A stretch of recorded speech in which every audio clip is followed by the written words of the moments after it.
జగనన్న భూరక్ష పథకం కింద ఈ పుస్తకాలు ప్రింట్ చేసి ఆయన బొమ్మేసి ఇదే మేము పాస్బుక్ అని చెప్పేసి ఇస్తున్నాడు. ఆ పాస్బుక్లో ఎంత డొల్లతనం ఉందంటే ఇది నేల గీసుకోవడానికి పనికిరాదు. వాళ్లే ఇచ్చారు. బ్యాంకు లోన్ తీసుకున్న సందర్భంలో కానీ, భూమి రిజిస్ట్రేషన్ చేసే సందర్భంలో కానీ ఈ భూమి యజమాని హక్కు పత్రం మరియు పట్టాదారు పాస్ పుస్తకము అధికారికి చూపించిన అవసరం లేదు. అంటే ఇది బోగస్ పత్రం, దేనికి పనికిరాదు, నేల గీసుకుంటే కూడా పనికిరాదు. బొమ్మ చేసి కొన్ని వందల కోట్ల రూపాయలు ఖర్చు పెట్టి మొత్తానికి ఇది పంపిణీ చేశాడు. ఇది అసలు ముందు కాంగ్రెస్ గవర్నమెంట్ ఉన్నప్పుడు వచ్చింది ఇది పాస్బుక్.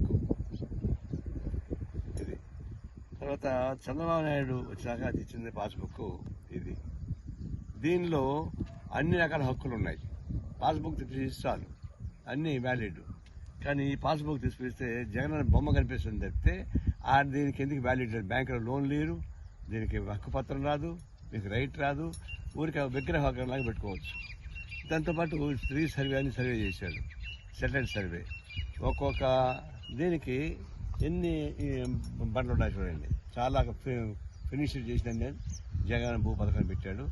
దీనివల్ల ఏమవుతుంది, ఇప్పుడు ఈ సర్వే నెంబరు ఈ సర్వే పక్కన ఉంటాయి అనుకోండి, ఈ నారాయణ బలన్పూర్ నెంబర్ 2 సర్వే నెంబరు అది జాయింట్ పత్రం ఇచ్చేసాడు.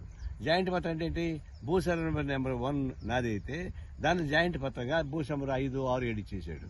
ఇప్పుడు వీళ్ళు కొట్లాడుకో సావరా, ఇది రాదు.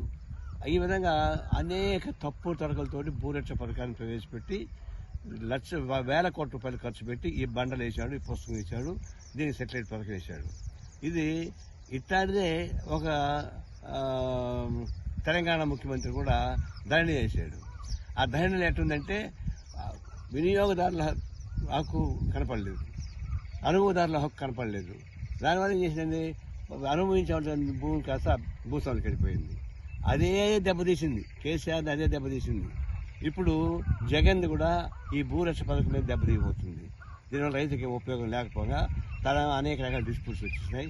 బండలు కనిపిస్తాయి, పుస్తకం కనిపిస్తుంది, ఇది శిలా పథకం లాగా ఉంటుంది, శ్మశానం రాశి పథకం లాగా ఉంది తప్ప ఇది కాదు. ఇదే బండలే రాబోయేటువంటి జగన్మోహన్ రెడ్డికి శిలాపథంగా మారిపోతుంది, శ్మశాన పథకం పనికొస్తుంది. కాదు.